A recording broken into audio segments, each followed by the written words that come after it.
to Hardywood. That's probably two. It's under deposits.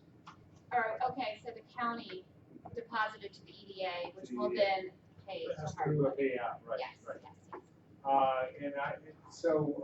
Not much activity. I will note that probably by next meeting, we should be taking the bulk of the money that's at the top of the page and putting that with the local government investment pool. And I'm not sure, Lisa, how I'll that be happens. working with Lisa next week to do that. It's 450,000. Okay. I'll take care of that next week because you've already voted to do that. Correct. Yeah, so that should change the report. Nothing else remarkable in the report. Thank you very much. Citizens' comments? No, I'm just here to listen. You are, oh, okay.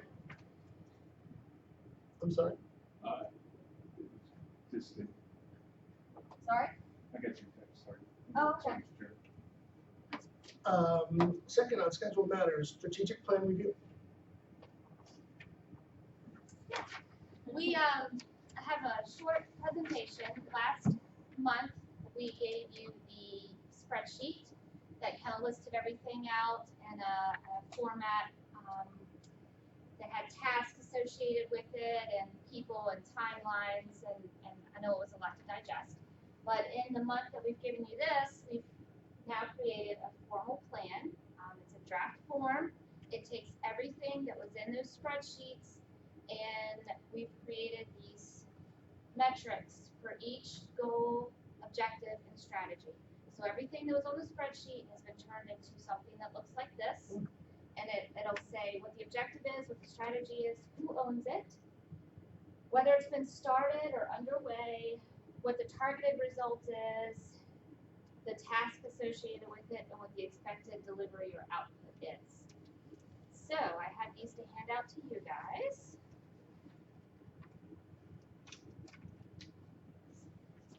And very high level, go through this first. Thank you. Our first goal is to stimulate investment and job growth through new business development.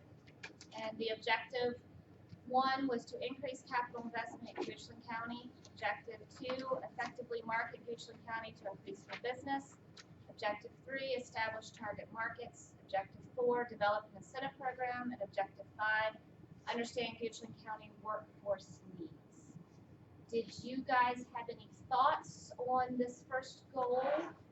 Did you like all of it? Did you want to change any of the language or strategies or tasks associated with it? Simple is best. It says it simply.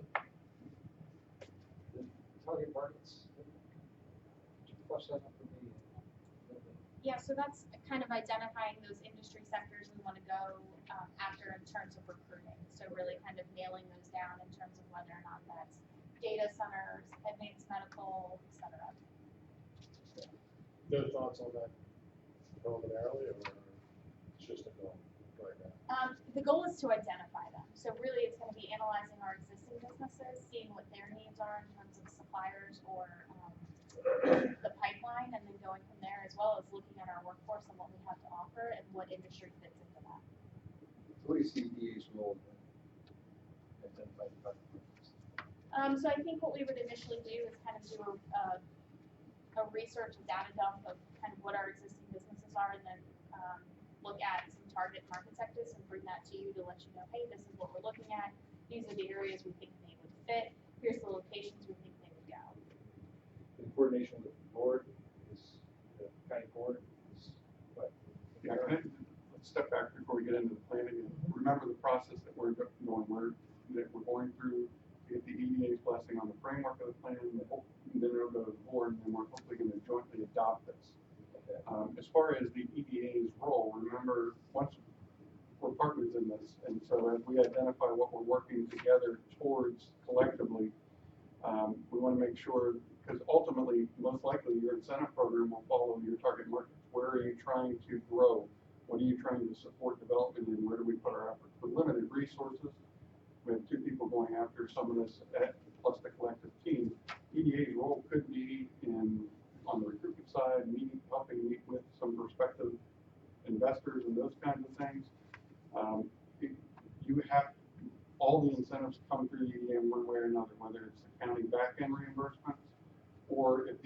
chooses at some point to use your funds for those kinds of things. These are the kinds of things that we establish so we know where to make targeted investments to move the needle on our goals. I just wanted to hear more about it. Even months and months ago, we talked about how essentially you can't be going off in one direction and go in another. However, we get an idea of how it all comes together. Basically, we all are marching towards the same objectives. And specifically, that specific strategy and objective, one of the task items is get your recommendation on target markets and take it to the board of supervisors for their approval for target markets. And we'll be feeding that in a number of ways. Casey talked about some of the data side of things, but we're meeting with brokers, we're meeting with property owners, we're meeting with the state to understand what's driving the market right now, what's the need in the region, what does our assets promote success in, as far as, when I say assets, I'm referring at that point to geographic locations, transportation networks, power networks, internet networks. Do they lend themselves towards one industry versus another?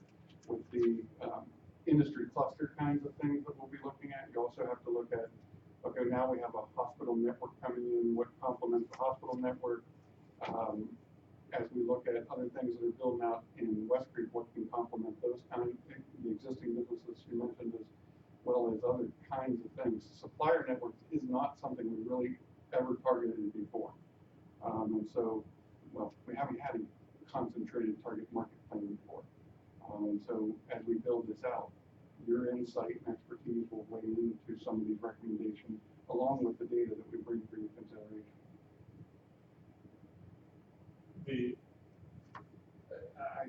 I get what you're talking about as far as what we have to offer. I think that's, to me, that's where you start. What does Goochland have to offer? Are we next to highways? Do we have industry?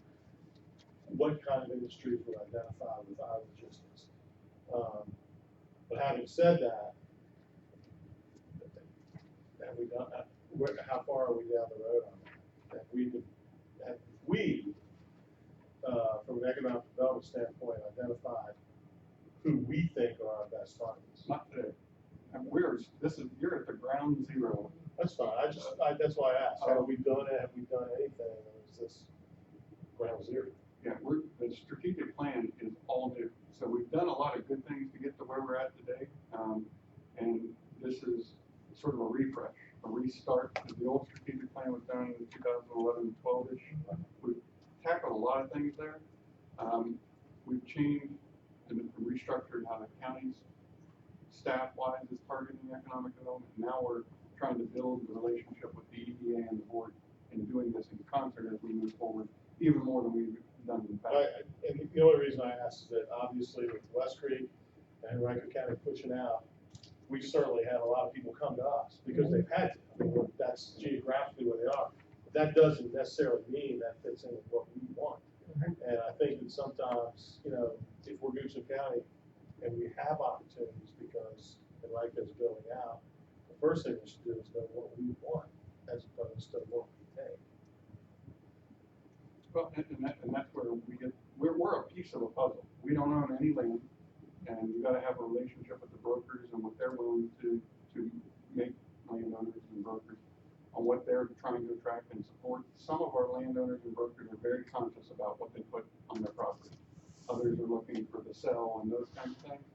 And I think that's where we come together with them and say, look, we see the target markets and these industries as key to our success. We're willing to help. If you're willing to work with us, that's when we can help incentivize to bring these kinds of things. And so there's sort of a win-win for the county collectively and then the landowners and brokers. But it's done in concert with them as well.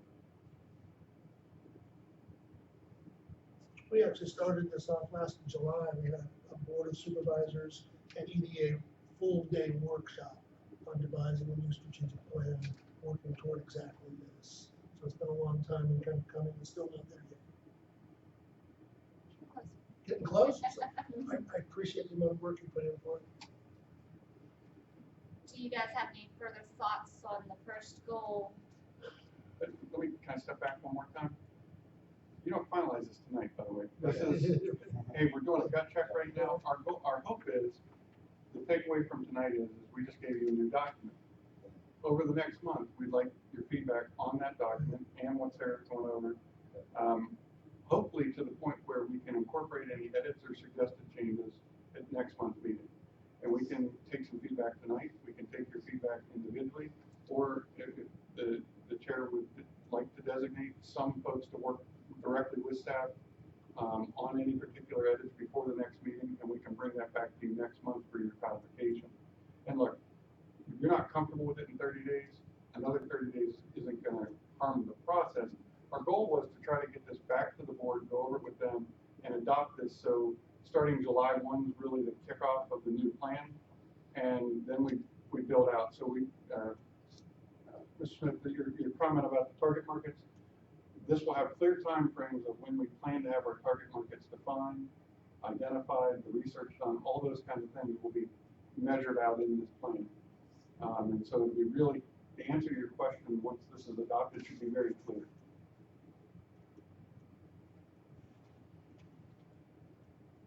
And so we can certainly go through these at a high level here, but to dive down and wordsmith, it's probably not the best use of meeting time. So we can roll through, and you can put them up there. I'm not sure we need to read one by one through all of these, but. All right. So second goal, retain and expand existing businesses in Richland County.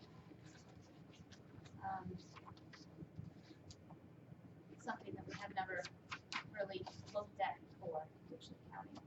So it'll be brand new as well. And then goal 3, promote, enhance, and expand tourism offerings in Richland County. And then goal 4, create an effective and efficient economic development department. These 4 goals, see this one over, these are supposed to be reflective of what came out of the joint meeting. And if at this level there, if we miss something or doesn't seem to jive with what you recall as your takeaway, this is where we catch it. And when you see the document, get a chance to dive further into the document, we really start driving down into the strategy side and timeframes and some ways to accomplish these things. But these are supposed to reflect what it was we did in that joint meeting. And hopefully we've at least captured them at that higher level. Some of we've already gone or finished. Some we get a concentrated business retention and those types of things. So it's a new, from what I understand, it's a new focus, and that's what we have staff focusing on. And so we just started month 4 of staff being staffed up. Most of our time has been on just trying to get the structure in place that we can build upon. And so it's completely different than the way we used to operate. But most of our time has been spent in research data and trying to build out the plan. And then July 1 on is the execution phase. The last really thoughts that I would request that you make over the next month is to think about what you want the vision for the plan to be. So I have some draft examples on the screen. They're also here at the front of the text, so you can take them home and kind of mull over them. But I just put Hanover's up as an example as what theirs is. Number 3 is a little bit wordy, and then number 4 is basically number 3 shortened down. So, it's really up to you guys, and we can go with whatever you would like to amend or change or come up with your own. And you see on page 63, the last page, there's just a blank right there. So it's really sort of filling in that blank. Right. Yeah. The word growth is not as I don't know. It's not. I mean, normally it's positive and stuff like that, but from my experience with that strategic plan session, that's the term you've got to deal with. Is to say, well, what does it mean, or how much, or whatever. But there's different goals in the county about no growth versus whatever kind of growth we want to define. And so, Rural side versus strategic growth areas. Yeah. Right, which is what we try to capture a lot in the second one of ours, to promote economic vitality, which is not necessarily growth, it's vitality. And Goochland County, through the recruitment of new business, goal 1, retention expansion, goal 2, tourism, goal 3, development of our workforce, which is woven in to all three of our goals, while preserving the rural history and our bright future. So, you know, It catches all of it. it does, but I didn't know if it was too wordy. Well, keep in mind, at the end of the day, and growth is a sensitive term in too many. There's the residential side of growth and there's the commercial side of growth and where growth occurs. Our job collectively, when we focus on economic development, is business development growth. We're trying to reduce the dependency on our residential base by increasing our commercial base. And so that is measured through capital investment in the commercial sector. And so while there are, and we're sensitive to it every day, growth as a county, commercial investment is what we're pulled together to do. And then the question is, how do you do it? You do it in a way, in a manner that it's targeted, that's consistent with the county's comprehensive land use plan, that was planned for those kinds of investments, so you can preserve. And so yes, there is a balance on the growth discussion, but at the end of the day, it really is measured in capital investment. If you don't mind me asking, what is that now? What is it projected to be over the course of the next 3 to 5 years? That percentage, roughly. The industry standard or best practice of commercial property versus residential 70-30. To move the needle even 1% is a major push. We are right around 20 right now. We actually have grown 1% in the past few years quicker than we did probably in the prior 20. And with about $1 billion worth of new investment on the books, that will move it close to another percent. But it will take a while to get to that 70-30 balance. I don't want to sugarcoat it because it will take a while to really get there, but we are a little better than some other jurisdictions. New Kent is 10-90. And so when that 70-30 balance, it's an industry standard kind of goal, but it will take a while for us as a community to get, in decades, if that. What percent of that would you say approximately is in West Creek? Oh, the majority of it. Probably 85 years. Yeah, when we ran the numbers, we just ran all these numbers for the bond rating presentation. Part of when you go up there, you want to make sure you show we have a service district in this county. We also had to show that it was sustainable, and the growth in the service district, which is the eastern side of the county, is where the majority of that growth that occurred. Especially as you're thinking commercial. When you combine commercial and residential, it spreads out a little bit further because we have had courthouse area development. But most of it is in the growth plan, targeted growth area, which I bet it's every bit 85, 90%. So even, let's say within the service district, the majority of that growth, even within the service district, is predominantly within West Creek too, because that outliers walk along, the other business parks, most of this. Yeah, you see some of it up Ashland Road. While it's in the Tucker Creek Service District, it's not in West Creek proper. And so we are seeing some investment around there. You know, we have new warehouses going up, Tractor Supply. That's not considered West Creek.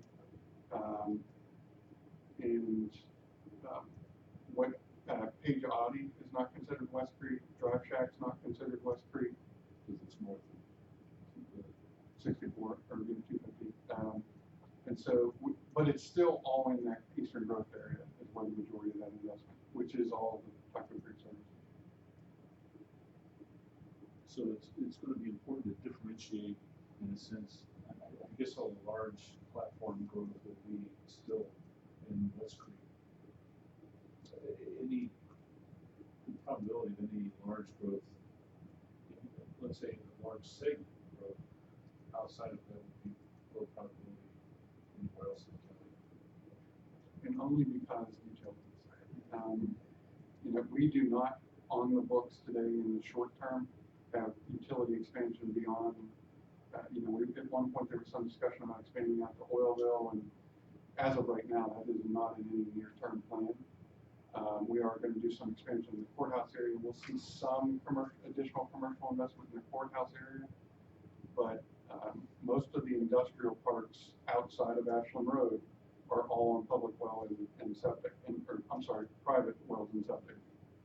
So I don't see much commercial growth that's substantial anyway that's going to move that needle outside of that eastern growth area. So is it proper to focus on Big Bang? Is that kind of the, let's say the big trend, what's acceptable market trend wise in terms of larger entities that will be coming into the county for West Creek or in West Creek as opposed to really consistent roads? Because all the utilities really. I think the answer to your question is yes. Targeting efforts there where you have zoned land with infrastructure already is where we're going to get the biggest return. Some of the challenges is West Creek property, and we've talked about this before, West Creek property is extremely expensive, but as you correctly pointed out, there's limited amount of land, so it is going to shift to us, and it's a matter of time. And so I've said this at meetings before, some of the investment we've gotten here was purely by geographic benefit. You know, they came here because Henrico was out, or as we move forward, how do we do this a little more strategically? We will still get that westerly benefit of growth, but how do we do it in a way that it's consistent with how we want it to grow and it's not being driven just by retail or just by markets? If that's, I mean, think about, if you go down to Chesterfield, think about how some of their growth occurred. And a lot of people say, we don't want to gooch on that. We don't want Gooch to become Chesterfield or, but right now, we've had a lot of interest from car dealerships. And by the way, we all know this in this room, but not everyone's going to make the investments Audi did. A lot of car dealerships do as low overhead as they possibly can, but is that what we want for our strip of Broad Street that's left? And so as we look to guide and support that investment, that's where the targeted markets and those relationships with those folks, we will not, and probably most likely ever come and say we're going to incentivize another car dealership. But if, let's say we support medical office, maybe that is something we in the future choose to incentivize, or some other sector.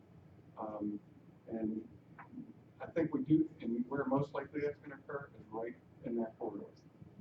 That's kind of what I agree. You know, the thought process is probably the same as mine. If we're looking in this whole strategic plan, to me, given the county's resources, given what we can offer, I mean, as far, to me, targeting our goal, the company that we want to go, is almost as important as anything else, because we are limited in what can fit in that footprint. We need a big hit to move the needle as much as we can, given the limitations that we experience with the service district being mainly so well. You know, the one thing I don't want to shortchange, and we have historically, and you won't see the capital investment numbers blow up like you will from if we had another corporate headquarters or that kind of investment. Our existing business here really has had very limited focus, and most of that includes some small business. Unless you, I mean, if you pull CarMax and Cap Ones out of the picture, all the courthouse area businesses, we have a lot of home-based businesses in Neutron that hopefully will evolve some to brick and mortar at some point. And so it is a little bit of a balanced approach, but your biggest bang for the buck is that, and that's quite honestly what our historic approach has been, just focus on the new big fish, and we haven't focused on the smaller business. And so I think as we work together, yes, I think we're going to see our biggest return on investment from the big fish, but a lot of little fish add up too. And so I think that's why we were trying to balance the collective approach. And that's when we did the restructure, we did sort of this balance of new and existing focus. And a lot of our existing also builds on our heritage kind of stuff, the farm, agritourism kind of stuff, the microbreweries, the wineries, cideries, now a distillery I was last night. And so we haven't really provided a lot of support from them and their economic development benefit. And so the approach is a little more broader if you look at the whole plan, but I think from a pure move that needle on that capital investment side, you're going to see it in that corridor with a lot of, because most of it comes with capital investment. So a lot of these one-offs, some of the smaller businesses, to them, $2 $200,000 to $500,000 capital investments massive.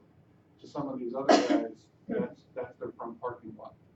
And so we just have to look at scale and scope, but moving the needle on other things is big. Well, the existing businesses that essentially, in any industry, in any, I think anywhere, by organic growth for the most part, we can encourage that. And certainly, I don't know the incentives that we would offer, would probably get a bigger fish, but the existing businesses, we certainly can applaud, we can promote, we can, make sure that they aren't impeded by anything that we do. But I think it's existing businesses essentially speak to organic growth. I mean, they're gonna grow. The only thing we don't wanna do is stand in the way, we wanna help. And quite honestly, when you see the more of the meat of the plan, some of it is literally being an arm's width move through process. Some of it is more facilitation roles, not necessarily all incentivization. And so I think you're right. I mean, at the end of the day, we usually incentivize, or historically at least, have incentivized million plus kinds of investments, unless there's like a grant that we can match or those kinds of things. But the strategy is broader than just the big ones, but the biggest return we're going to see on moving some of those indicators is on the larger investments. But really, from a homegrown standpoint, we've got, I mean, look at it from a historical standpoint, luck. Is TKL next? Is that kind of, I don't know how things like that would fall from. Well, and we can certainly pull some of those data and numbers for you. There's a lot of companies here that, I mean, luck is the one that everyone thinks about locally, but as you think about Leesville and a lot of the other folks that do more infrastructure work that you don't see all the time, but they're a massive company in this county. There are a lot of sort of under the radar businesses that are expanding. One of those I just mentioned is already looking for other expansion opportunities and properties. So in this process, we're hoping to be able to bring these kinds of data sets to you as we try to target and have really so you can make data informed decisions as we move forward. Because I think what we're thinking, I'll say, is in one sense it's a multi-tiered. We've got West Creek that is resources that are going to enable certain types of trend-based opportunities to come into it.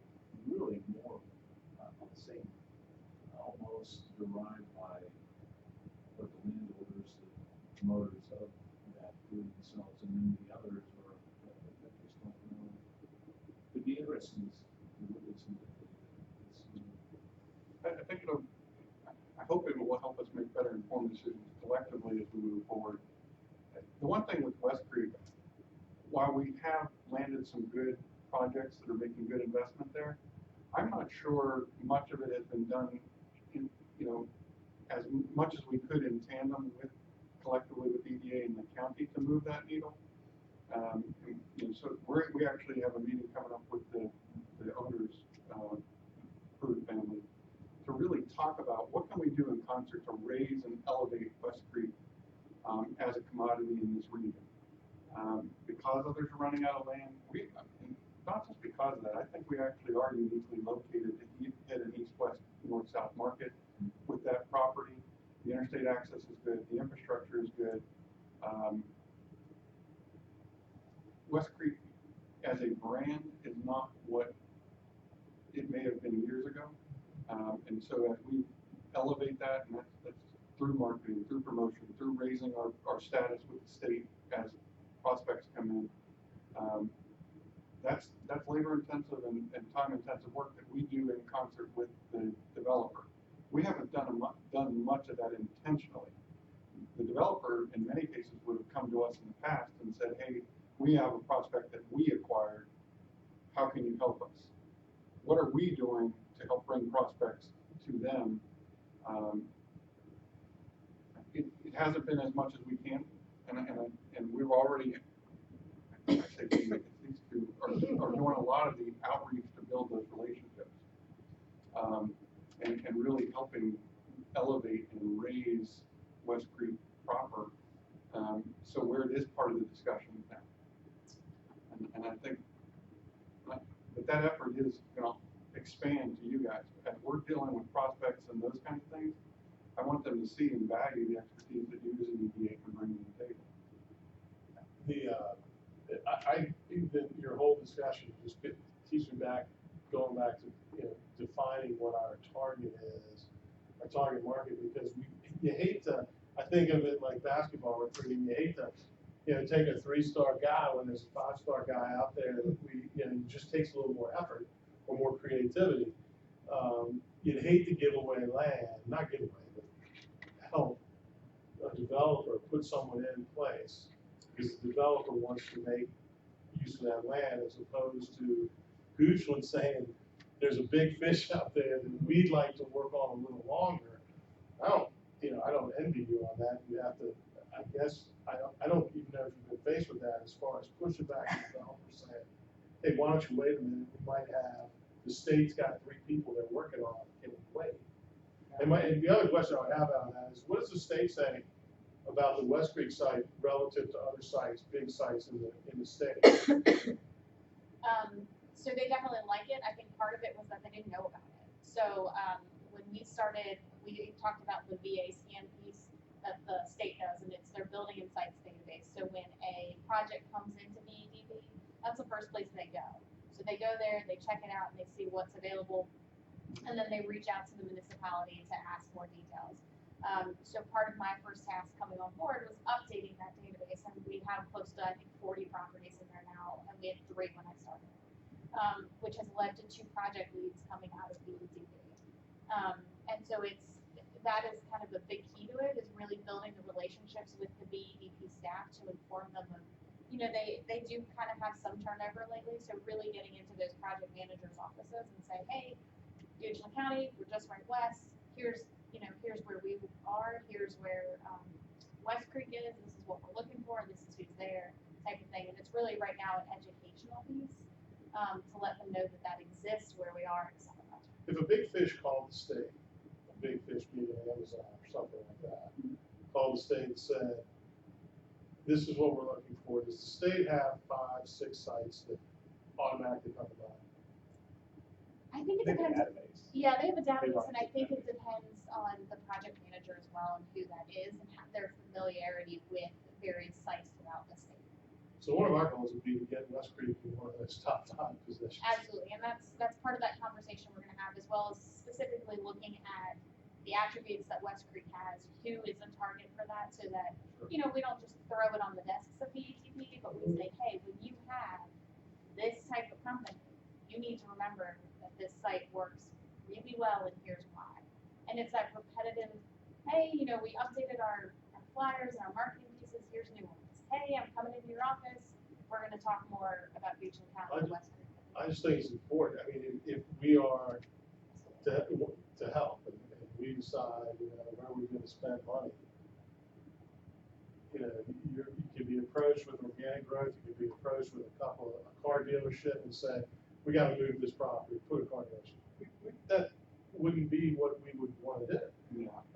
But the way to get the big fish hidden is we have to somehow get West Creek in the minds of the state folks, that when they get a call, say, we've got 6 sites, we're one of those I think we've sites. already taken some really good strides on that front. I think back in, what was it, October, Sarah, we went and gave a presentation to BEDP. There's about 70 people in the room, and I don't know how many people work for BEDP, but there's a lot of them in the room, all people who sort of knew Goochland, where it was. I joke that they think it's out my stand somewhere sometimes, but we let them know. We sort of focused on where we are, who we are, what we have to offer, and I think we print out the presentation where I'm more than happy to send it to you as well. But that's really why we went there. We want to shake hands, let people know who we are, and tell them what we have to offer. Do they boil down to, when you're selling us, and you say we've got a site for a big company, do you have the data as far as how many traffic can handle, exit, enter with no changes, this is what we can handle now, that sort of thing? We can pull all this, and part of the plan that we're talking about adopting is going to help us hone in on that. I mean, West Creek itself is massive, so do we work with the developer and target market sections of West Creek? This is the technology zone, this is the medical and health services zone, and how do we reposition West Creek? And so that's one of the strategies. And so as we think about strategies, and as we're meeting with the developer, one marketing strategy, maybe one of those to elevate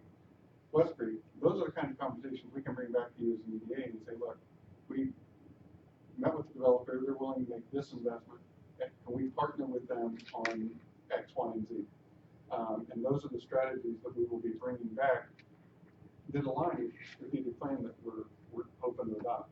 I do think, and we're all sort of dancing, the reality is the existing zoned land with utilities is what we're going to target. And West Creek just happens to be, I always think it's a blessing and a curse. It's a blessing we have that much land, but when it's controlled by one landowner, that can be a challenge. Now, I will say this land, and we've all been in different jurisdictions and worked with different developers. This developer is more conscientious than some I've seen. They brought projects that they literally just turned down because they didn't think it fit with what they wanted in West Creek. When they could have sold nice chunks of land, but it just wasn't consistent with their vision of West Creek. Not many developers do that. But I think they're going to welcome a greater investment of this partnership because it's a win-win for both. The raw land is worth what? It's worth what it is as raw land. The capital side benefits all of us. The Pruitt family and the ownership group of West Creek, they try not to sell off as much of their land as they can, but they do. And their model has always been, you can't make more land, but you can up new agreements over time. But they do sell when it makes sense for them. And so they are conscious. We have a good relationship with them.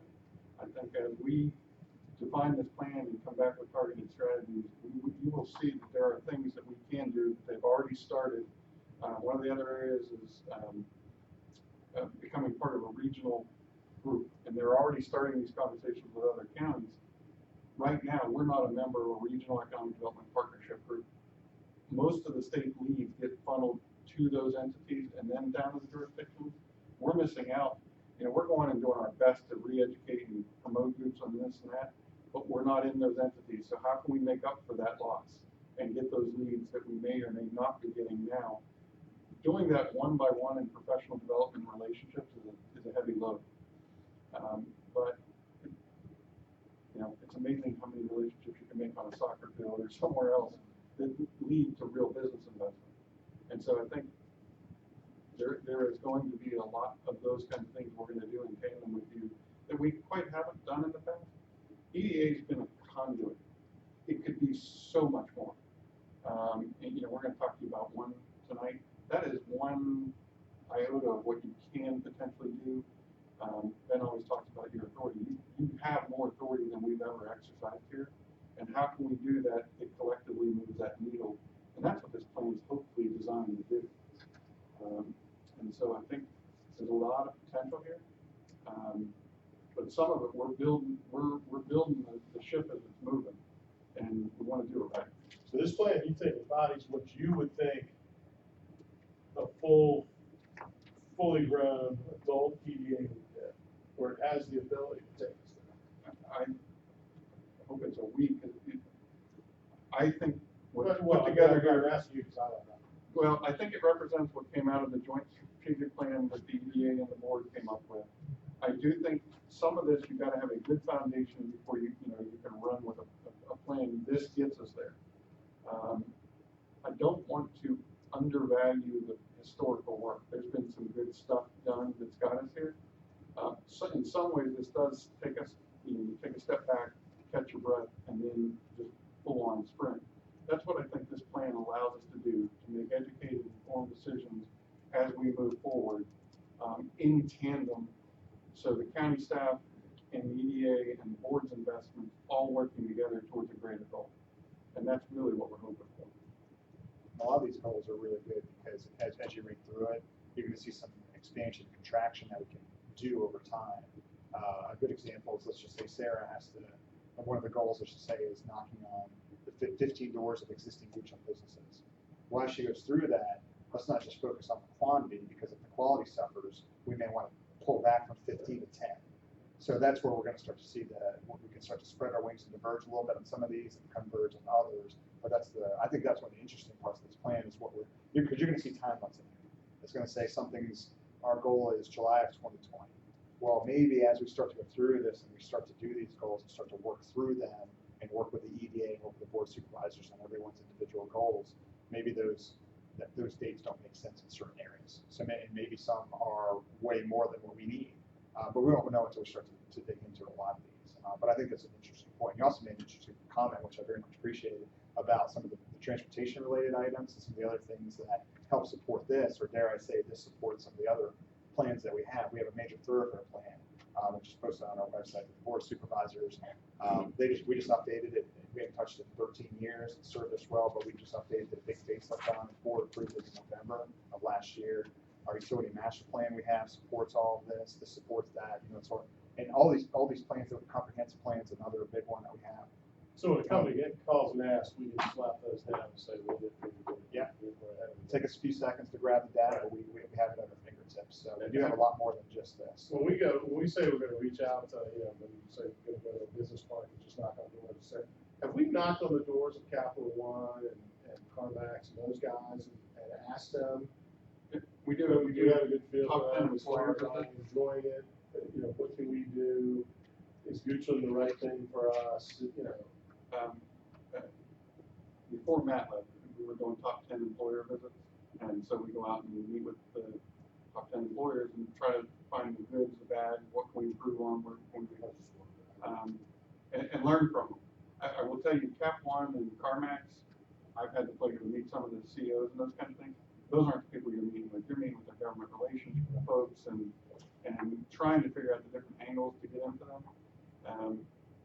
In some ways, they're very independent. I mean, they Cap One basically its own little city, and they call us when they need us. It's us trying to make sure that they know we value them, and what can we do to support them. And we've done so on some road improvements and planned fire and rescue investments, those kinds of things. Those go a long way with them, but they're also great corporate citizens. So they make return investment in our nonprofit communities and certainly as a large-scale employer. And they continue to make multi-million-dollar investments in their campus every year. I think when we went up to the bond rating agencies, just in the past 4 years, they made like $13 million investments in their campus. And they got another $5 million planned, I think, this upcoming year. And so, yes, we do those visits. There's a lot of value to them. Well, retaining them is worth the rest of the county. So, So I think a takeaway from all that, I'm sorry, go ahead. is there a conceptual idea of how many people work in West Street that do not live in Goochland? Actually, I've got those exact numbers. I'm not sure I have them. It's over 50%. 50%. It's over that. I think it's probably 60 to 70. Live outside. And is there a person or entity within the county that does economic forecasting, or is it basically something that's obtained from outside sources to look at, the future is going to curtail? Not as specific as you're saying. I mean, we know the annual net worth of individual businesses. It's not forecasting as far as what's the next kind of growth area in that sense of forecasting. And so that may be one of the things that we consider and invest in. We don't have those folks on staff. Curious, these guys are out meeting with other EDAs. I've never truly had someone on staff to do that kind of work. It's usually forecasting from the sense of what's the market telling us, what are we seeing in the region, what are we seeing, from the brokerage community, the data driven. That's usually where the forecasting comes from. But there are those folks out there that do that work professionally. I just haven't used them myself.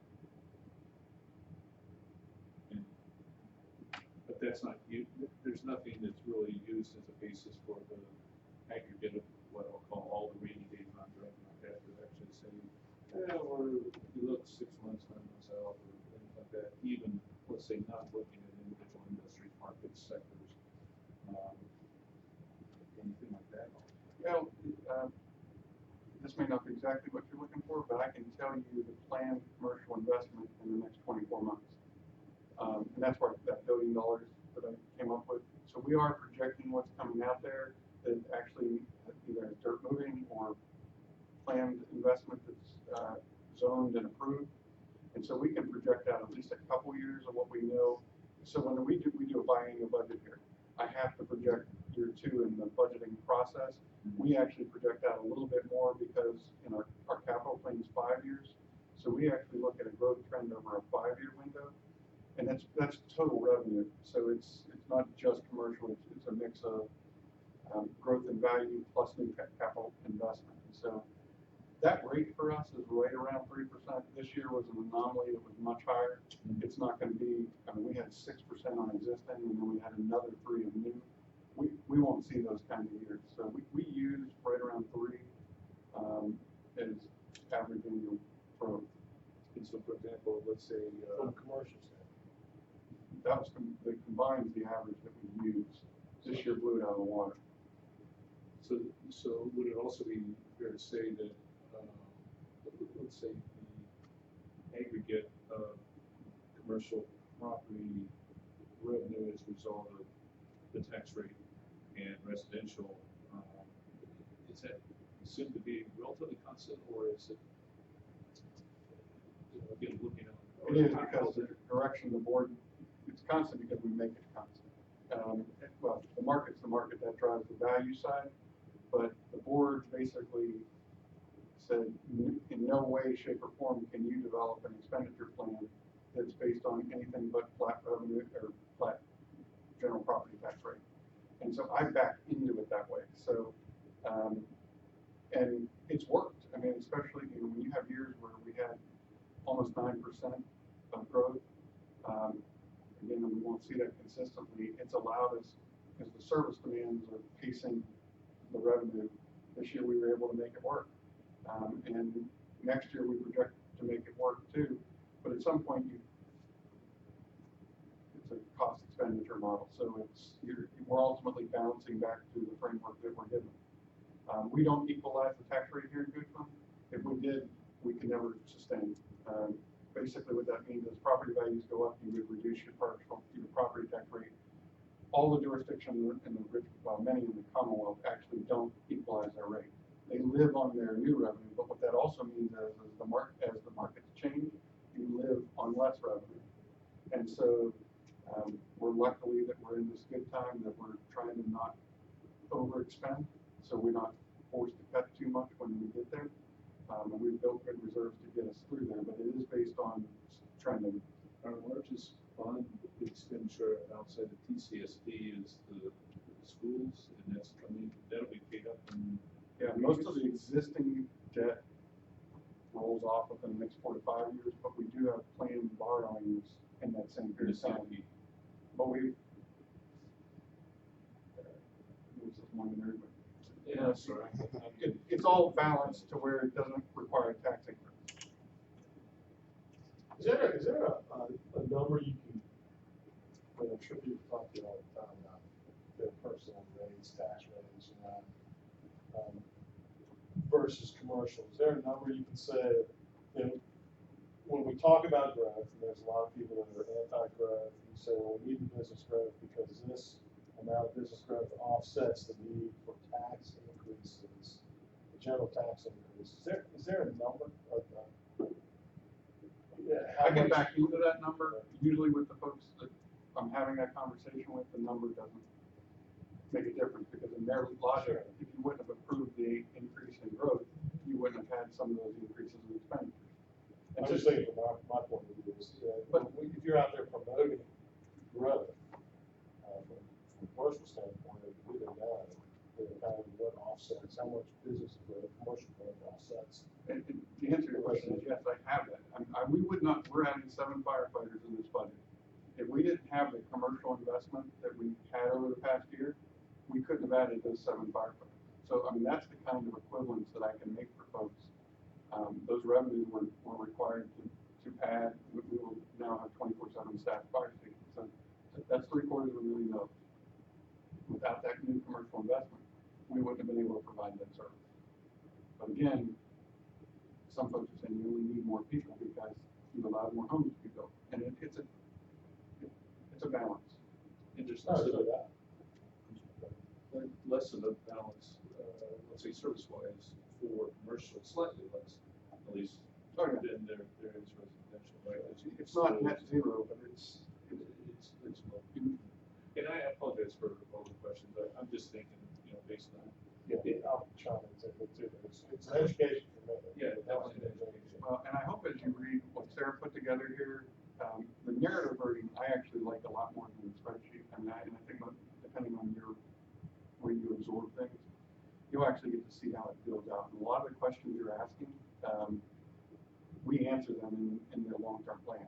Provide the data, make sure everyone understands as we're moving forward.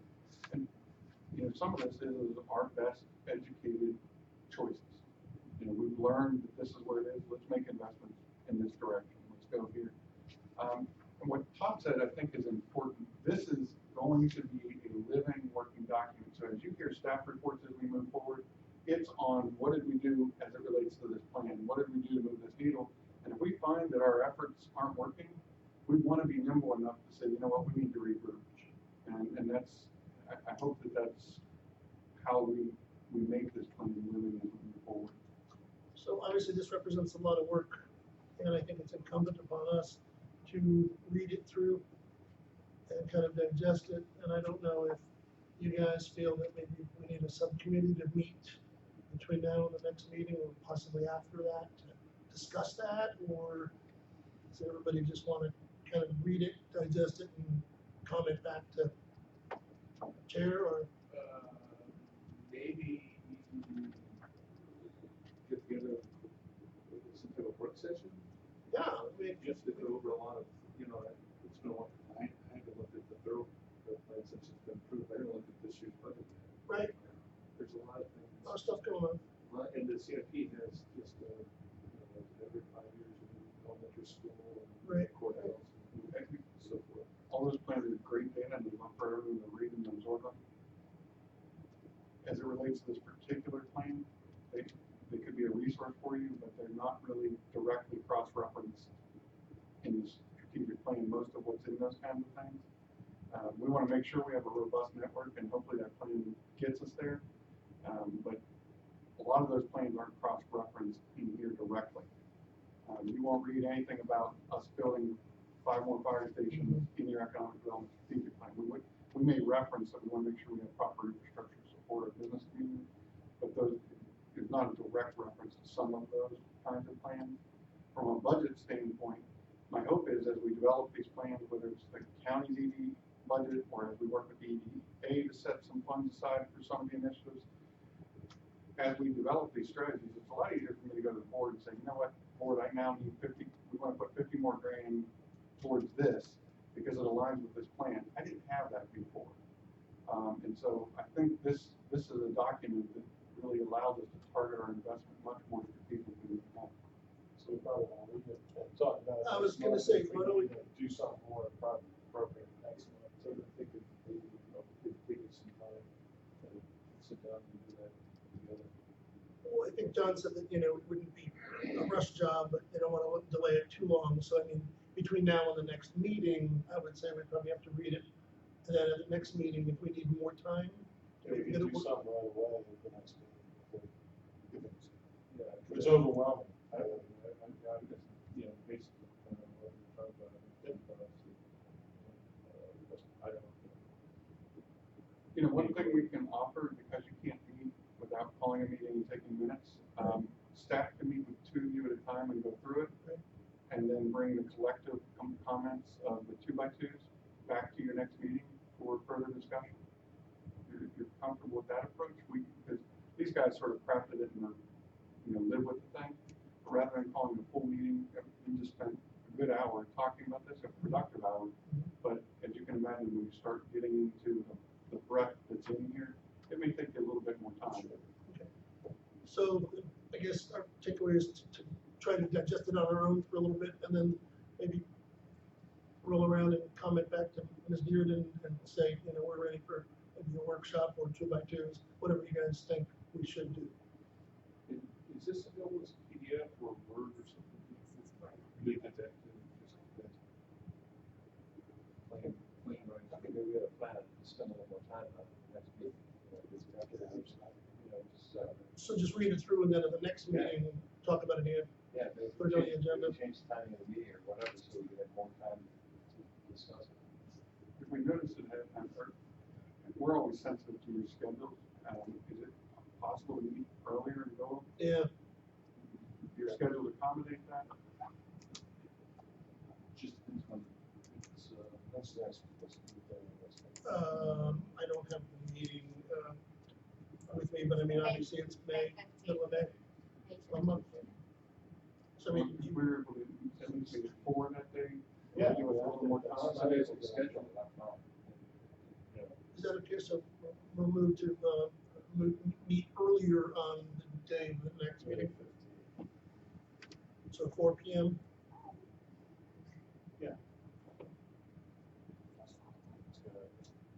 Okay. Probably something good to fall asleep to at night. A lot of information in here that we didn't even reach here today. It touches a lot of different areas. Sarah talked in her presentation, the real focus should be on new business and existing business targets. The Parks and Rec is going to own more the tourism side of the plan, but there is a bridge. So a lot of the, businesses that will be part of a tourism strategy, existing business is going to touch them. So think about the breweries, wineries, cideries, all those kinds of things. There is a cross-pollination between the tourism side and the economic development side. And so that phase of the plan is not fully built out, and I anticipate that we're probably 6 months away from building that one out. So your real focus is really the other 2 legs of the stool of the existing new. So that's why, quite honestly, they're much more built out than what you have here today. The director of my Parks and Rec is on maternity leave right now, so when she gets back, we're going to get more of her attention directed to helping us build that out as well. Okay, moving on, to next, review and approval of Notch Hotel LLC performance agreement. Has everybody looked at that and decided that our lawyer spent enough time to make sure it was what we want it to be, or any questions or? Yeah, I just had a real brief, because I don't think we talked about investment numbers last time, Okay. so just so this makes sense to you. This is the first hotel in Richland County. This was a legacy incentive that was agreed upon by Matt Ryan and Residents Inn. And it is the first hotel that's going to be in Richland County. We'll provide lodging for existing businesses. We have heard from Cap One that they sometimes have people come in and that they have nowhere for them to stay. Right, so that So bus all the they're time. correct. So this would allow some lodging for existing businesses, and it would also provide lodging for tourism. Specifically, the Jefferson Cup was just held here a couple weeks ago, and with the strikers, and they fill up every hotel in the greater Richmond area. Mhm. And so this would be great to have that money coming into Richland County. Good. So that's just some of the reasons why I believe that Matt thought it was a good investment for the county. To go over it, it's a tax reimbursement incentive. So in other words, they have to pay taxes, and then the county reimburses them up to $200,000 for real estate taxes, not TCSD, so not ad valorem, and not 55% revenue sharing, and business personal property. And they will do so for 5 years, but not to exceed $200,000. So if they meet that $200,000 in year 4, then they're done. That's $200,000 total. Total. Yes. If they do not meet $200,000 after year 5, they're still done. So it's maximum $200,000. They are planning to make a capital expenditure of $16.13. 2.2 of that's going to be furniture, fixtures, and equipment. 1.8 was spent on land purchase, and 12 in the construction. They have an investment performance state laid out in this document that they will have completed the hotel construction by March 31st, 2020. The landowner, that was his date, he said it'll be done by then. There is also a job performance state in that they have to fill 13 jobs by September 30th, 2020, and they have to maintain them through September 30th, 2025. So what that means is every year they will be sending me quarterly Virginia Economic Commission reports, Virginia Employment Commission reports, and I will be verifying that they have 13 full-time jobs maintained on a quarterly basis through 2025. So in order for them to get that reimbursement, they will pay, I will verify, I will then send a notice to the county that they have fulfilled their requirements. The county will issue a check to the EDA, and the EDA will then forward that money back to the Not to Hotel LLC. That's how that will work. But it wasn't just Matt Ryan that decided to give them $200,000. It was vetted with the Board of Supervisors, and they did this as a first in. This is an example, as we talk about broader incentives, this is the kind of tool we do tax increment basis.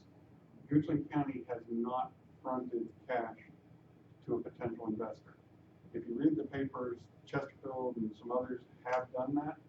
The state has done that. The state still does it with their AFIT grants. We have never taken the approach of cutting someone a check before they've made the investment. That's been our historical approach. Some other counties do things a little different. The current board has not been open to sort of stroking checks. That doesn't mean that that conversation can't be had in the future when it makes sense or with proper agreements and such, but as of right now, this is the kind of agreements, when we come back to you and talk about incentives and target markets, these are the kinds of agreements that we'll be bringing back to you. But you'll be in the process of defining, so you won't be questioning, why is this hotel coming? In the future, it should be, we've decided to incentivize this business, and that's why these agreements are coming through us as an entity to improve. Under law, the county cannot do this directly. It has to be, that's one of the reasons EDAs and IDAs were created. The county cannot reimburse directly or forego payments. It has to be paid in and returned in the EDA structure under the law to do so. Questions? Can I just ask a question about the project itself? I assume it's just a hotel with like 13 jobs. It's not like a conference center or restaurant or anything like that. I think that they are going to have some small conference rooms, meeting rooms, but not a conference center. Yeah. It's only 120 rooms, so Correct. that's kind of small. I didn't see our county's politics in our council of comments. Were they in the package? Or did I? No, No, just the agreement itself, you have as a part of the package. we send those out to you separately under email. The council has asked that we not provide those in the packet, to send those to you, but not to make them a part of the Because packet. of, Yes, correct. yes, thank you. The agreement that you have has been reviewed by both councils, I believe, Right. to a form that they are comfortable with. So, So in the future, if this happened in the future, we would know about this before they broke ground, built. Yes. This one, quite honestly, and it's not the owner's fault. We got behind on processing this one. I mean, I would, I'll tell you guys, I would vote down. And the only reason is because of that. It's not because of the structure, it's not because of anything other than this is us chasing our tail, in my opinion. It doesn't, I'm assuming it will pass, but not that. But I understand exactly what we're doing, and I don't think it's a bad thing. But at this point in time, the guy's gonna build a hotel, whether we get 50 grand or not. And look, by the way, I don't disagree with you. We got behind on this one. We made a commitment with that owner before he broke that ground that we would process this. It's taken us longer. He, on good faith, has continued to make his investment knowing that this was coming. He asked for much more than this, substantially more than this. This was sort of our best offer to him that we would do. I think in however you're comfortable with, in good conscience, if we did not support this to him at this point. This is also a gentleman that has future business expansion plans in good fund. Not that we would incentivize them, but I think it would be in bad faith not to support what we have committed to. That bad faith doesn't only carry to our relationship with him, it's that greater market that individual touches. But your point is well taken. We should not be chasing our tail like this, and we got behind it. So my big point is that we're saying it's taken for granted. That's this one. My problem is that, yeah, it's kind of backwards. I would, if we're gonna, incentivize a guy, it should be done upfront. This guy's already got things already, footings are done, the elevator shafts are built. He's well on his way, and he's not gonna stop. And it's not about the money. It's not about the money at all. It's not about the process. And I can be, if this guy's, like, I don't know the guy, he may have more business prospects, and that's great. And maybe that sways my vote along the way, but the point I would make is that I would be uncomfortable. Maybe I do it this time. I would certainly be uncomfortable, but I would never vote another time if this came up. I hope I never put you in that position again. Yeah. Our goal is not to have that happen. And I understand your point, and I would normally be with you, but from a historical standpoint, and I think it all goes back to good faith. I agree with the good faith. I wasn't here then, and as far as I know, I think the first time you guys brought it up was when I was on. When you said that. We had But you guys know? Yeah. I've sort of been on the previous. Okay, on top. well, then Yeah. I'll, maybe I'll sway the saying. I wasn't here, What else but would it take? It's not I would never do it again. I can tell you that. Ever. I trust me, I understand incentives or not incentives and so forth. I completely agree with you, but I think, and this is going back to closed sessions. I think there was a basis established with this, and correct me if I'm wrong, that predates any discussion with EDA. Right. Not the name. This owner, But it was the always previous, 2 years ago when this owner approached us, which was well before the breaking ground. In Matt's transition of leaving and us having a vacancy and hiring and creating this department, I wasn't able to get it done in the interim personally. And in good faith with this gentleman, we said we are going to get to it, I promise you. And as soon as we got the team built out, this agreement is also substantially different than prior agreements the EDA has done. And when I say substantially, I mean it's clear. The triggers of what, when, and expectations. no issues. I think they're great. I think it's spelled out perfectly. And so we took some time to make, knowing that this is going to be hopefully a model for our future agreements, to try to get this one a little cleaner than as we tried to monitor some of the past ones. And they're working out fine. But I think this one will help us manage it as we move forward. Well, I appreciate it. I just think it's a sloppy way to go about it. I wouldn't disagree with you. Your comments will be noted in the minutes, I'm sure, and so they'll be, for And it's full, Excuse me? it's full disclaimer. Yes. I have not seen the council's comments. I'm assuming that they have been properly either addressed, rectified, or resolved. I haven't seen those. because I don't know if he's sent. Well, on the bill, it talks about what the work was for. Did you all get that? I sent Yeah, you the full breakdown of the bill, the review and so forth, right? Correct. Now, what are you looking for other than that? Any comments that he might have had on The version you have incorporates all of council's thoughts and recommendations. So there's nothing that's not in here that council hasn't blessed or reviewed. Oh, This is a good, complete, right? this is a complete document. Yes. Oh, okay. Yeah. I didn't see those comments, I'll say by themselves, and I didn't know if they'd been sent in an email that I just. Yes, sir. The final document does reflect as a document,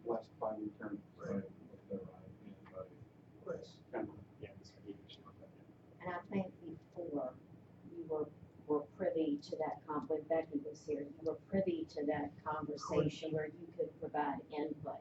This time, staff did it for you rather than running it by you to have your input in it. That was a little different process. We're welcome to share that with you. Some of it, we did, obviously, at the end of the day, you have to have a legally approved agreement that comes through. Some of the staff are always to try to make sure we get that final document to you. If you want to see more or different, we're glad to bring you into that process.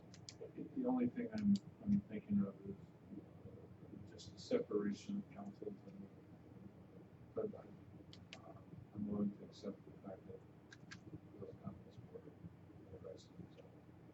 I make a motion to approve the review and approval of Notch Hotel LLC performance agreement. Second.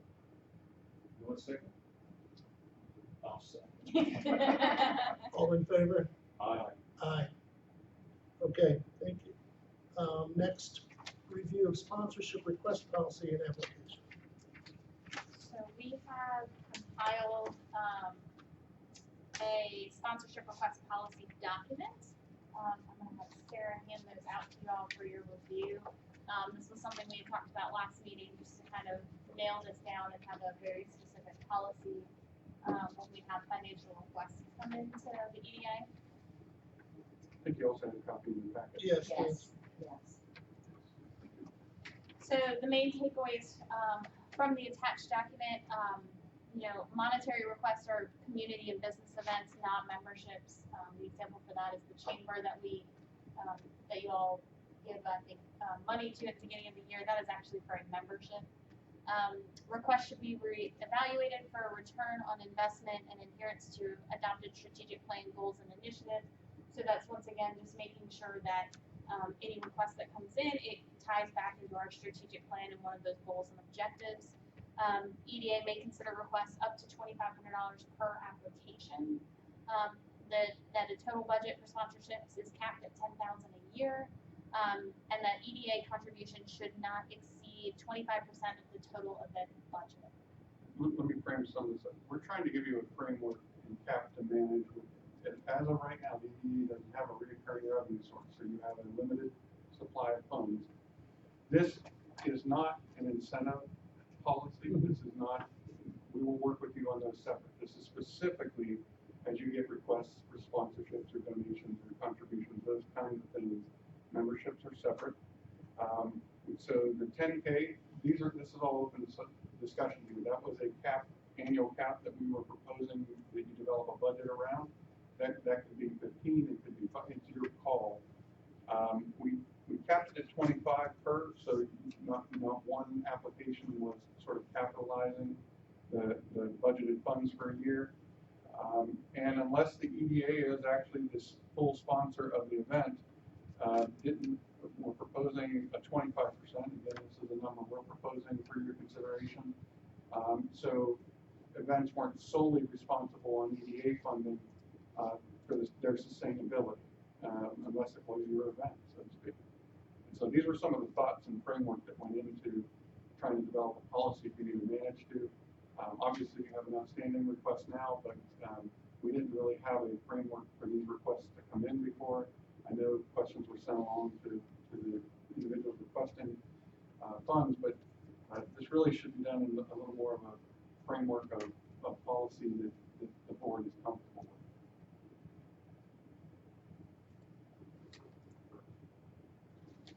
Comments? Is this presented predominantly for review at this time, or is there? Well, review and adoption. I mean, you have a request right now that's pending, but it's the board's prerogative. This is brought to you for your consideration.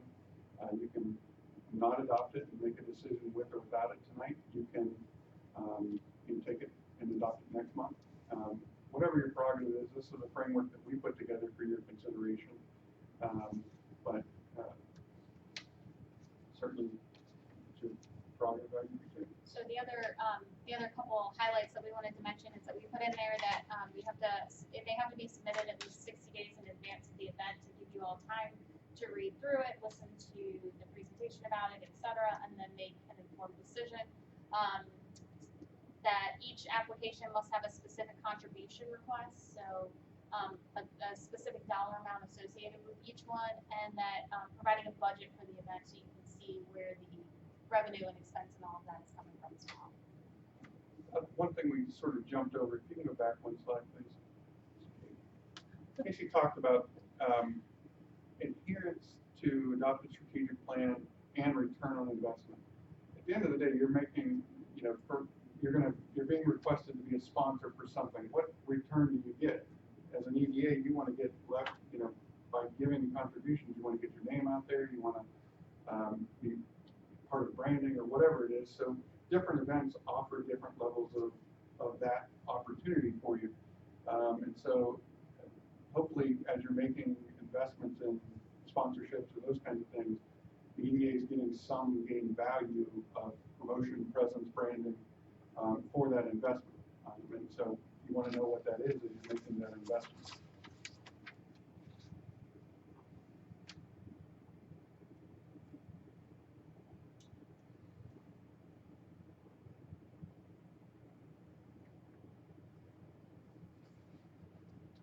And just a little bit of point of history, while we're bringing you this new, EDA has provided some contributions over the year. The Historical Society, I think the EDA had the back page for a while, the calendar. There were some other contributions over the years. The chamber's done through a membership, annual membership, but I think there has been, I know the Historical Society sticks out to me. Right. You guys. Also, some of the food market, farm markets, etc. Several different types of those were funded on a periodic basis. Yeah. I don't remember Tom. Oh, that's right. Auction. Is that part of the chamber? Right. Yeah, No, okay. there was Because the The chamber, golf, the the golf big ones, chamber. golf classic. Okay, oh, right, the one at the, yeah. Richmond, yeah, the women's. Big ones. Yeah,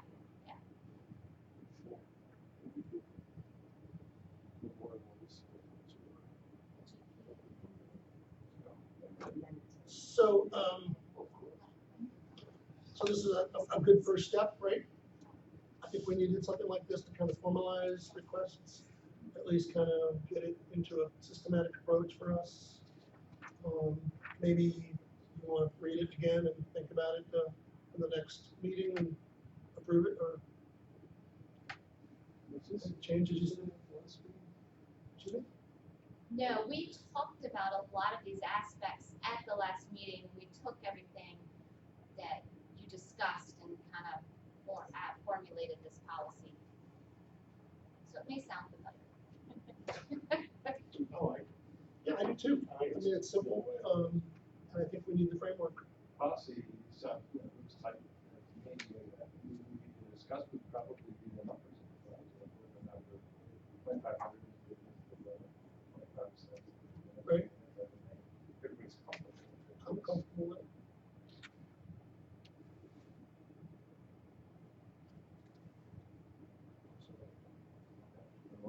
Motion to approve. Second. Second. All in favor? Aye. No name. Okay.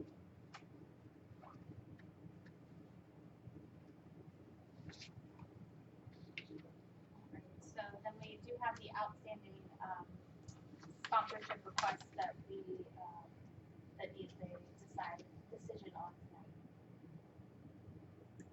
Right, we have agritourism first, or you No, change? that one was actually combined with 4. So we had the policy and then the application from last time. Sorry, that wasn't exactly clear. I'm sorry, the agritourism conference briefing? Number So 5? prior to that in 4. Yeah, Oh, I'm sorry. No, you're right. I'm sorry. I'm sorry, we're wasn't reading it still on correctly. scheduled matters. Yes, I wasn't reading it correctly. I'm sorry. That's okay. So Lisa and myself attended the agritourism conference 2 weeks ago. It was a really good event.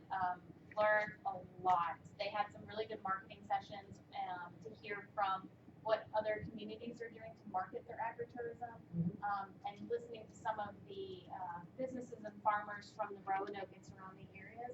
talk about how they have kind of transitioned from typical farming into agritourism, such as U-pick farms and pumpkin patches, hay rides, etc., and then creating as well cohesiveness with other farms in the area to kind of play off of one another and create a different trails and things like that for people to follow, marketing materials, etc. So it was a really good conference. It was a lot of information about farming and agriculture, but it's a very good conference.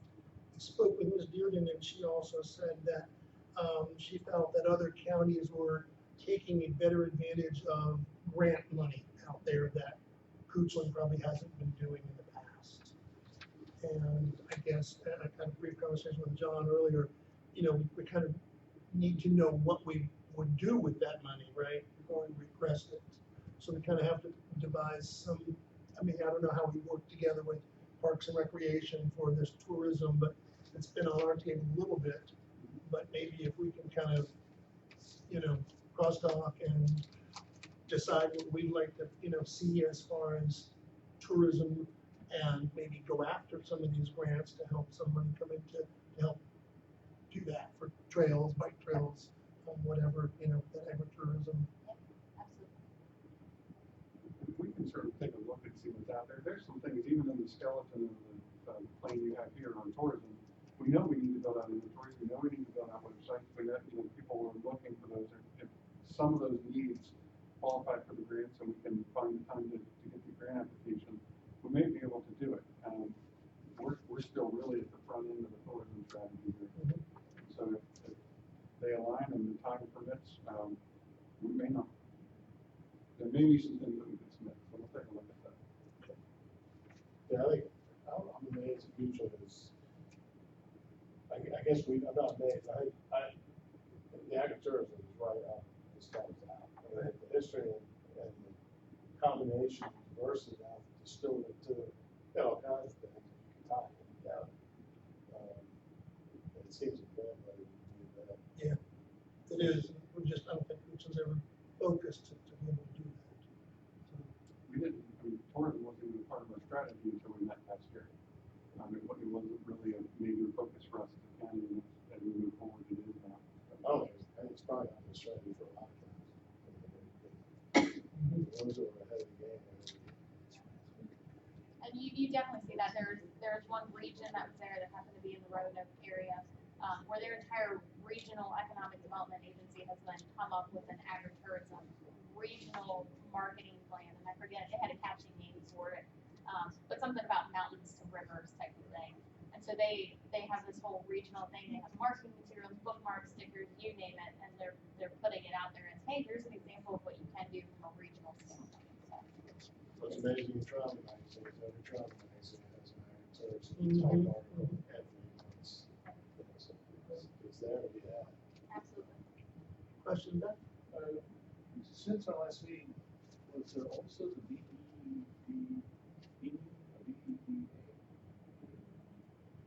Yeah, so yeah, so we had the EDA meeting was the week before the agritourism one. And that was a great conference for Sarah and I to really put our faces in front of some of the BEDP staff, not in a typical office setting. But additionally, we got to meet with some site location consultants, and for that was kind of like a fact-finding mission for us in terms of, hey, you know, when we come to you or you are in town, you know, what do you want from us? What do you want to see? What numbers do you want when you talk about the data and stuff? You know, what is it that you want to see? So we got a lot of good information about that we're going to bring back to our marketing pieces when we start to kind of really develop those. I'll tell you one of the number one things is if we can Google it, don't put it on a piece of paper. We don't care. We can Google your population, things like that. What they're really interested in is workforce right now. Tell us the number of degrees you have coming out of where. Tell us the types of degrees, any kind of training program you have, any sort of company incentives to do training with the workforce, that type of thing. They're really interested in because it's not something they can quickly Google or discover. You know, it takes a lot of kind of in-depth research, and they don't know the partners to look at to get that information either. So I think that was one of our biggest takeaways with meeting with the consultants. Good. Thank you for going. Back to us. Next item, number 6, Goochland Day request. Ms. Nelson Lyda came and spoke to us at the last meeting and was very eloquent in her request. And I know that she had some things to consider post-meeting, and I think she discussed those with Ms. Dearden. And Ms. Dearden shared, I think, that letter with all of us on email, correct? You did? Okay. You know, how Ms. Leda put out her budget and what she expected, et cetera. And then they were gonna look at a musical event as well. And then I think Ms. Dearden sent out an email Friday.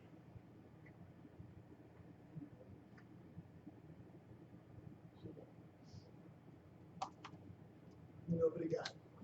No, I'm not saying it yet, but it's, Okay, it's on your Goochland VA email.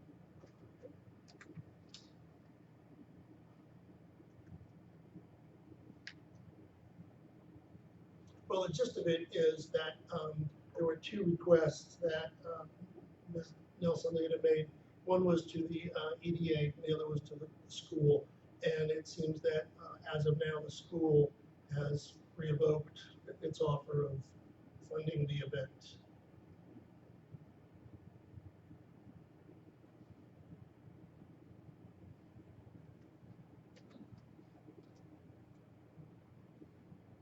And then I guess also as well, the music event that they originally had planned on is not what's going to be now. And it might not be appropriate, but I'm happy to share, it's going very well, by the way, I'm happy to share with you whatever you would like to know. The music event was the big draw though, wasn't it? Correct. Did that fell through? Was it?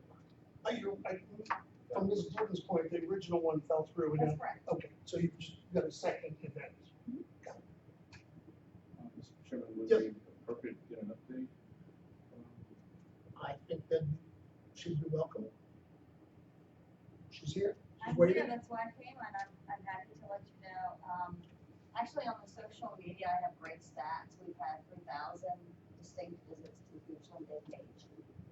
There aren't many people following it, but they love anytime we do a post, they're on it. What we're anticipating is to have, a significant number of people come, even more than we thought. Before, I've gone ahead and purchased the banners. The banners are going up this weekend throughout the county. We have scaled back the carnival so that the carnival costs $5,500. We're not charging for a concert. There is going to be some musical entertainment, and it's going to be more bluegrass, different sets of bluegrass going on. We've engaged as many businesses that would make sense, and we're still reaching out to people in churches in the county. We have churches coming. Goochland County Parks and Recs is participating with us. They have a booth. They're bringing over the tables and chairs as they normally would in the past years. The Goochland Rotary is coming. Goochland Sheriff's Department is coming and setting up a child ID station. So they have a 10 by 20 station with a patrol car. Goochland Fire Rescue is participating. The fire truck is coming. Rescue truck is coming. They're going to do a couple different companies so that it's not taking everybody's resources up. I brought for you 5 sets, so I apologize if it's not enough, of what we're actually going to get, what rides and games we're actually going to get instead, that make that sort of $5,000. All of the rides that we're doing, the dunk booth, and we have talked to several supervisors, different people in the school board and school administration, and sheriff's deputies who are willing to sit in the dunk booth for half an hour to be dunked. It costs you $5 to dunk one of them. Dunking them is part of what's going to fund the event. Dunk booth itself is $265 now, so it's a moneymaker at $5 a pop. We have a mechanical bull. We still have a mechanical bull. The mechanical bull is $5 a pop, and it's actually a moneymaker now. The other inflatables that we have and the things that we have chosen are sort of one and done, and they're $2 a piece. So we can kind of get close. We have a raffle for a $1,000 Visa gift card. It's actually multiple gift cards, but the way that we've structured it is we have to sell 250 tickets, which then raises $4,000 at, I think it's $20 a ticket. And it raises 5,000, it costs us 1,000, which gives us 4,000. There's just a plethora of events. There's churches coming. We have Knocker Ball, which I don't know, I think we talked about that the last time I was here. Knocker Ball is separate. It was on the budget. He's still doing Knocker Ball. Knocker Ball, when you get into the suits, it's $10 a pop, and he charges we get $5 off of that. We have 6, 7 food trucks now. That are coming from various parts of the county. Most of them are county. I believe the Cary Town Burgers and Fries is the only one that's not. All of the food trucks are providing 10% of their gross revenue at the end of the day. So the budget doesn't really move heavily. It was supposed to be a net positive event, but then if it rains, my problem now is if it rains, now I have to pay deposits and things. The school, Dr. Raylan has said they will provide us with anything on the property that they can do. But he was not sure when we met, and this was only in the last 2 weeks, this was last week, that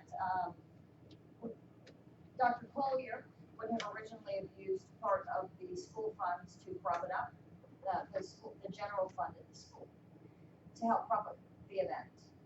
Which Dr. Rayleigh actually hasn't formally given me that, but was leaning heavily against doing anything at all because he wasn't sure that was an appropriate spend of the public's money. Dr. Rayleigh's not familiar with, and I have a good relationship with Dr. Rayleigh, he's not familiar with Goochland Day, and I know a lot of people are familiar with Goochland Day, but if you go and ask someone who has lived here, no one will tell you it's a bad thing. Everyone wants it to come back. Goochland County Sheriff's Department now, the particular sheriff's deputy that's coming is actually bringing the new recruits, and they're going to stay there all day. And there will be 3 of them. So we've got security covering, Virginia State Police is coming, Smokey the Bear is coming, Chick-fil-A, Cal is coming, and really this feels like this is the year that it's really going to help stabilize the event into an annual recurring event. We even designed and ordered the banners in such a way that they can be flipped. And we have 10 of those banners, and then I have, yard signs, not many yard signs, but enough to put up and down Bulldog and to share and cross-pollinating events, as I might call them. There's the Sheriff's Department is also having a fishing day that same day. That's from 7 to 1. That's free. It's Children's Fishing Day at the camp. And so I'm going to give them signs to take with them so that when they're done fishing and having lunch, they can come over to Goochland Day. And just, the farmers markets and that kind of thing, just anything where we can get the signs out and that kind of thing. But people, we've had on the threads, and I do this quite frequently, I do it at least once a week, posts on Goochland Mom, we've had almost 700 distinct comments. We have 55 vendors signed up, so we can only take 5 more vendors. And that's where we are. What source of revenue have you already acquired, or commitments in terms of monies have you acquired, and what are you asking of the EDA? So my concern is making sure that the carnival gentleman that I had originally presented to you was, if it rains and I call him the night before, the morning of, and he hasn't left, there's no harm, no foul. And we didn't have to pay any deposits, we paid him the day of, we had all the people that were coming to do it. And it was reasonably priced, to be honest, but it wasn't gonna be a moneymaker, okay? Now I have a lower quote, I have more activities, but now I have to get, and we are doing so. We have people that are going to man these things, we have to have generators. It's a little bit more complicated this way because these are not manned things. I think the only thing that comes manned is the bull, the mechanical bull. So So there's a little bit more effort involved. We have to pay deposits now that once we pay the deposits, the only thing that you can do is reschedule the event or use them for another event at another time. So in other words, if it rained, they're gonna keep the deposit money till next year because we don't have a rain date, because if it's raining, we said unless it's a torrential thunderstorm, it's that day. Because, there are too many things going on in the county. The county also is sponsoring, the Parks and Rec has a yard sale the weekend prior. Color Me Katie is the following week. We have baccalaureate and high school events the following weekend and Memorial Day. So we're already in June at that point. And the event itself is traditionally Saturday before Mother's Day. So we feel very strongly that this is going to be pulled. We're in a good place to make this work. But again, right now we have $1,200 in a separated bank account from the school, and that's all we have. I have personally covered the cost of the banners and the yard signs, and that's my gift to the events. But now we need to make these things happen in order, and I still feel like this is going to work out financially. Overall, it's a net win. So what are you looking for?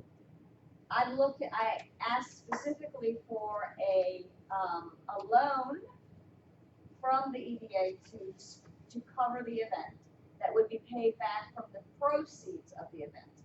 If for some reason it was not profitable, that you and the schools at the time would be paid back from the proceeds. Does that make sense? And that ask was $3,000, correct? Yes, sir. And so at this point, it's you and the schools that have put money in? The school doesn't put any Or, money. I mean, what was the other entity you said that put money in? Peachland County Public Schools. So there's $1,200 in something. Oh, $1,200 is the Peachland High School PTSA. It's the not-for-profit that's in high school. And the band, there is a band performing now? There is a band performing, so we have some nominal costs. We pay those people at the same day. Let me tell you the band that's performing. Our bluegrass guys in town. Do you know some of the bluegrass guys? No? So some of the bluegrass groups are coming. Jesse Spencer is going to get a group going in the afternoon. The children are performing. Jesse Spencer's children are performing. Not, I say his children, his businesses. Children are doing a little show. Okay? Studeby is going to do a concert. Do you know who Studeby is? He's bluegrass. Stuart Trice is going to do a concert. We have 2 DJs that are being paid very low money that are doing things at different ends. We have another walkthrough Friday night for the space that we have, because it's actually going to be very tight because we have a lot of activities and a lot of food trucks coming. But yes, originally we were going to have, it was offered to us if it could work out that Michelle Nixon and Drive were going to do concerts. And unfortunately, one of the band members is on a cruise that particular week, so it just doesn't work. And so therefore, there'll be no no revenue gain off this new series of musicians. Correct. And that the receipts, the revenue coming in is going to be derived from individual payments. For all of these, that we already know what we're going to charge. I need to recalculate how many times someone can go through. For example, you will notice that none of our inflatables are bounce houses. You buy a ticket for $2, or you buy a $20 band is where we've gone with it. And your child can go up and down these inflatables, not the pool, not the dunking tank. Run up this one, go down, get back in line. It's not where you stand in the bounce house and bounce all day long. It's a continual flow. It's a continual movement activities, or the throw the rings on the horn, on the bullhorn. Things that people are constantly moving. It's an activity, and you move to the next activity at $2 a piece. So you need 50,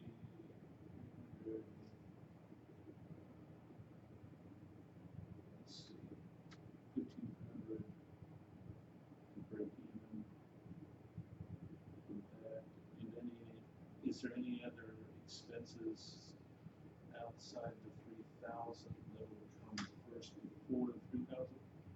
Before, well, Pay back to the EDA. That are there any other guaranteed paybacks at this time? The PTSA one that is anticipated to be a one-for-one payback. no, we would make you whole before we try to make ourselves whole. Because we still have to pay for the concert and the DJs too. I don't intend, everything that I'm doing, we're also contributing all of the arts and crafts type things as well. Not that that's a ton of money, but the banners and the signs were expensive. And that I've already paid for, so. The budget that was submitted with the email that I know some of you may have not seen said the total expenses were around $14,075. And you had anticipated collective revenues of 19,000 with a net of 5,000. So that most of those revenues are based on ticket sales. Right. Of which we have 1,200 from the PTSA and out of pocket to cover the 14 to date, and then the balance is ticket sales. And the $4,000 net on the sale for the Visa card. That's on there, right? That's part of the revenue. So when you sell anything over $1,000, it's the net revenue of that. Right. But we're limiting the ticket sale on it to $5,000. So they may be sold out before each event. Not likely, but maybe.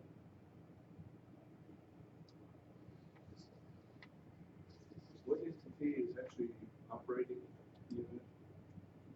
Richland High School and the high school PTSA. So they'll cover all the insurance, all the.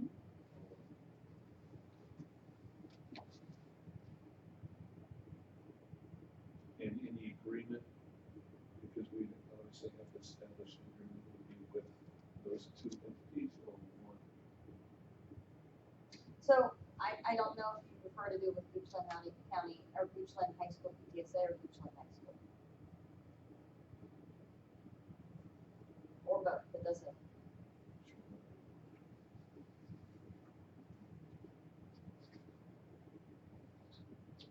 My assumption is if you go to high school, you're going to have administrative approval, and from an agreement standpoint, it would be easier to work with the PTSA in some ways than the bureaucracy of school administration. And I say that as a good bureaucrat, so. No, I understand. And that's totally fine with us. And in full disclosure, Dr. Rayleigh and Dr. Kohler both are, Dr. Kohler is the principal, and of course Dr. Rayleigh is the superintendent, are both happy to do whatever they can as far as offering up the property, the bathrooms, the fields, anything. They're happy, excited to have it, they want it there. It only came up last week that using the general fund was an issue. So total ask is $3,000. Still is. Well, Still low. Still is.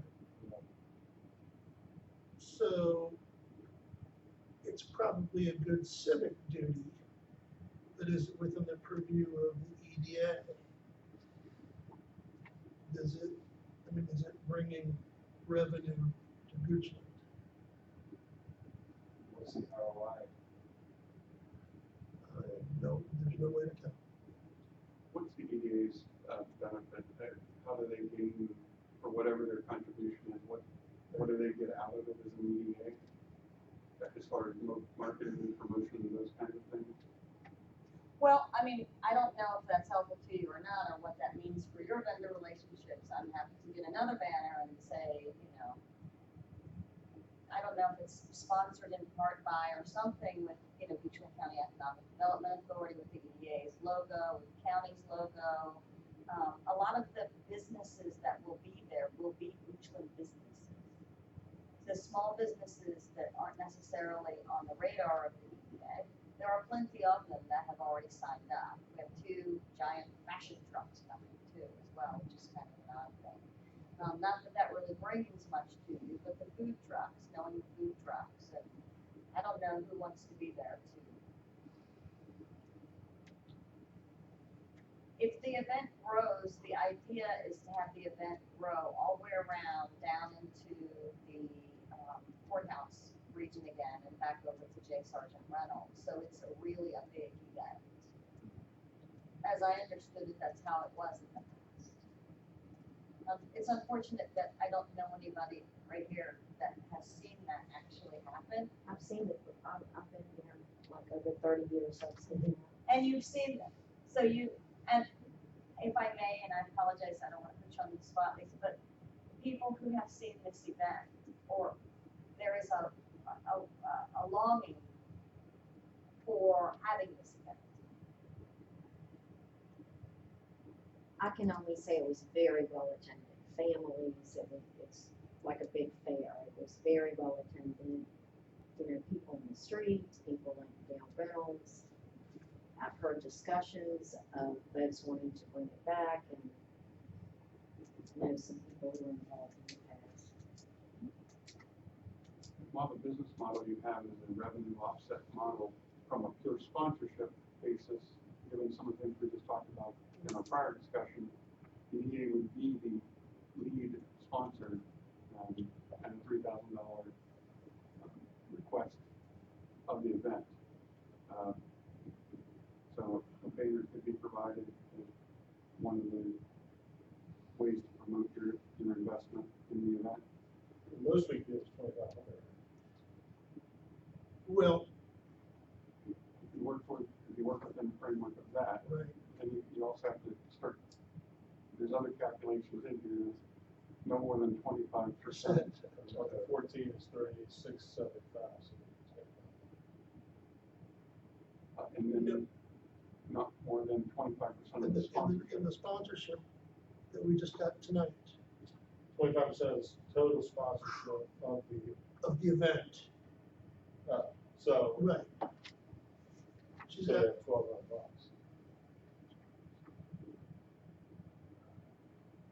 They don't see that for 1,200. Well, this is a revenue model based event. A lot of events try to cover their expenses with sponsorship on the front end. So you don't worry about that risk. And there is a risk of an event of this nature not breaking even. And so a lot of the events that we do, they're either funded or underwritten by sponsorships. And so, $14,000 event, 25%, assuming there were sponsors for the balance. In this particular case, I think ETSA has a 1,200 commitment.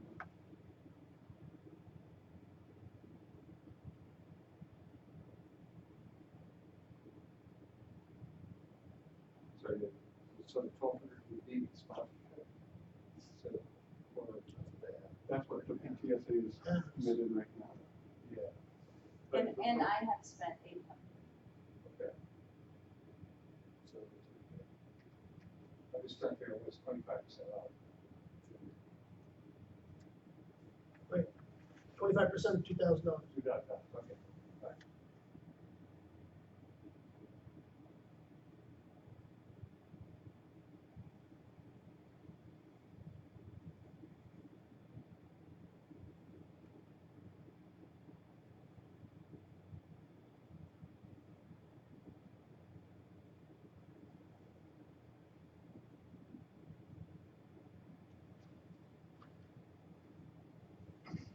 I guess we have to come to some agreement here, whether we move on or adopt this or amend it.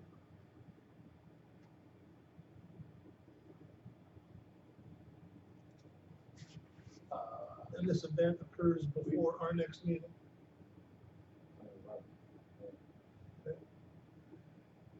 Just some of the thoughts when we wrote this, we didn't include a loan consideration, especially if your cap's 2,500. When you start thinking of loans, and I think it was a creative way to say, hey, you can actually get some of it back. I'm not expecting all of you. Was once you start a loan program, you then have criteria and management of the loan process and worrying about payback and collection. The 2,500 was a cap as a contribution. So there was really whatever that dollar amount from 2,500 or under would just be a contribution to the event in return for some kind of sponsorship, those kind of things, not where you had to get into managing flows of funds and those kind of things. And if you remember, we go back to last year's strategic session, Ken Peterson was very, very specific about us not becoming a loan office.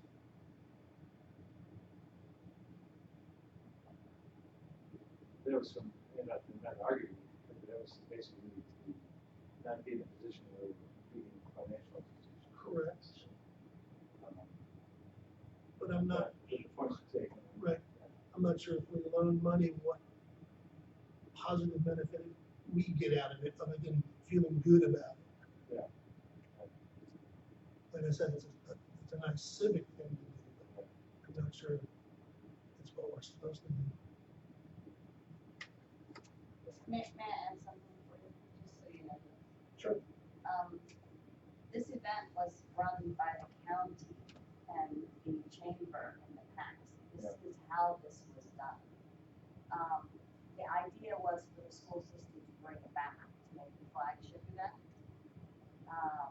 And even 2 years ago, we met and briefly discussed, Mr. Podesta, this.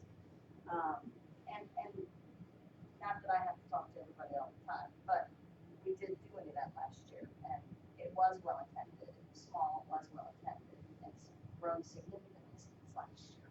And it's kind of on a teeter-totter point where, you know, probably in the next year it needs to go back to either be a county event or a school event. That's kind of where it is right now. And this is sort of a transition point, which is how and why I ended up coming here, because it was recommended to me to come here to discuss it. And we certainly did talk, was it 2 years ago? So it's not long ago. You know, I don't disagree. In the long run, these kinds of events have more success when you're partnering with larger entities, trying to expect people to pull out of their own pocket and give the time of this initiative. It's a balance. You include a lot of volunteers to make it work, but you still have to have someone that drives the process, and she's taking that all on her own. Mhm. Some of the challenges we have is usually these events are planned at least a year in advance. Right. Dated, we budget for them a year in advance. We haven't spoken since that opportunity to work together more than, and maybe that opportunity still exists potentially for the future. You have a current request to try to work through, and so that's what you have in front of you for consideration.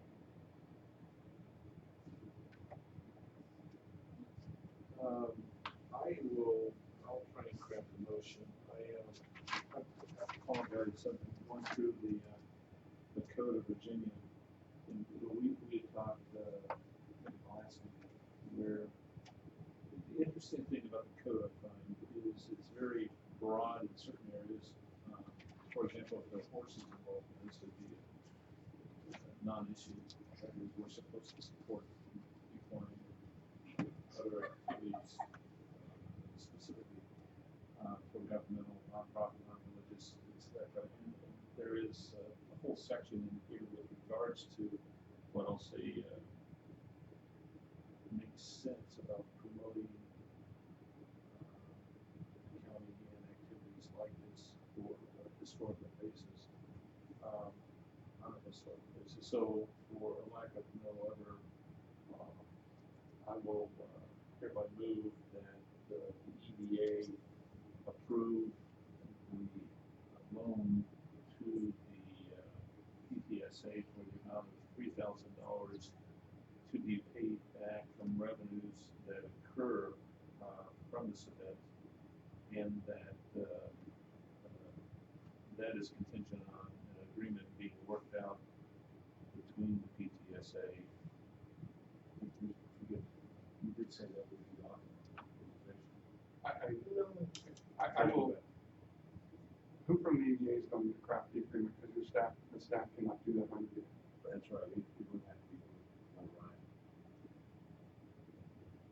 And it doesn't conform to the guidelines of the sponsorship policy that we talked about earlier, You know, that- right? That was the $2,500 maximum contribution. And the EDA contribution shall not be more than 25% of the event budget. which the event budget, if I understand correctly, was 14,000. Which would make it,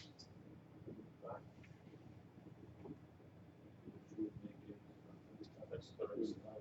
So it's 25, I mean, 2,500 is probably the maximum. So, but yeah, I would not consider it to not be crafted by anybody else. Can I suggest, Please, friendly amendment, please. if you want, if it's your inclination to give $2,500, write a check and ask for a sponsorship. Because you're gonna have legal fees to craft the document. Yeah, you're gonna pay, I mean, getting into a loan program and then the precedent that you have for other loan programs that come in like this, if you spend time with that code, you can craft a million new tools to do. I think at the end of the day, you need to figure out what tools do you want to use for what. I would make a motion that the EDA sponsor the event for $1,000. In clarification, sponsor being a grant contribution without any expectation to be paid back. Just a great job. The reason I would say that is largely because it is a mutual event. There will be plenty of mutual businesses there. I don't know that, I would expect in return some type of signage or something that gives us, that shows who we are a primary sponsor.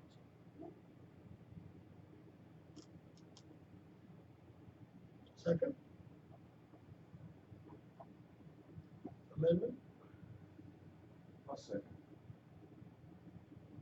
All in favor? Any further discussion? I just wanna make sure, this is $1,000 straight sponsorship. And we talk about ROI and sponsor here.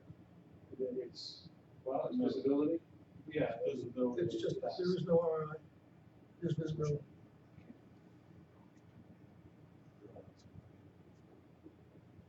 All in favor? Ben? I'm sorry? All in favor? Aye. Aye. Okay,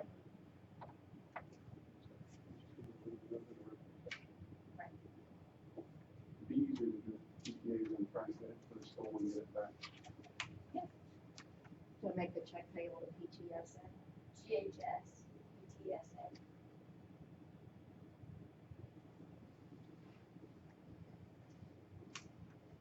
Good luck with it. I think you guys should come, May 11th, you should. Feel definite, it's all in the place, feel definite. Is Mr. Gillespie gonna be in the trucking thing? He should be, he's on my call list. Well, is that a motorcycle ride? I'm actually at a soccer game until 1 in Charlottesville, and I'll be coming back through, so I'll come back. Thank you for coming today. Thank you. And my office will be back. They all want to do the next 24 days for your event, but after that, let's pull off and talk about how we can sustain this in a bigger partnership with us, with the county. Yes, because it's always, again, the key thing, the day before Mother's Day, and Michelle Nixon said if she is fully aware, and I gave her the date already, that she would headline it next year, just so you guys know. So that'd be awesome. Thank you. Thank you ever so much for your time. Moving on, bills to be paid, Clear Ryan, 4950, which is, I think the entirety of it was for that performance agreement to the hotel. Motion to approve, I'll move the motion. all in favor? Aye. Okay, moving on, other business. One little thing I wanted to show you guys, we talked about it last month, this is the gateway Oh, yeah. signage that was approved. Oh, that's the major vote? Yes, so we're getting the larger ones with the primary, secondary, and then with the logo. Oh, good. So, They're not those god awful Henrico. So primary is Patterson and Broad. Yep. And then the others will be all the other entrances, or key entrances, most of them. What kind of budget is that? Like, Well, that's a great question, because I think we have about 140,000 left in the budget after the design work. And so I'm pretty certain we'll be able to get the two main ones in, and at that point, we're gonna get as many of the others that we can with the budget that we have. we're taking down the one by West Creek on Patterson, you know, and then where the Audi was, and the one in that area, or? That one's, I think you'll know that's gone. We have it, but we had to move it to the tournament. Correct. Thank you. Okay, so that's other business. So, motion to go to closed meeting. I don't have anything for closed, so. Okay, motion to close meeting. Mr. Chairman, I move that we adjourn the meeting until our next meeting next month. At 4 p.m. 4 p.m., that's right. Okay, meeting's closed. Discussion. Thank you, everybody. Thank you for compromising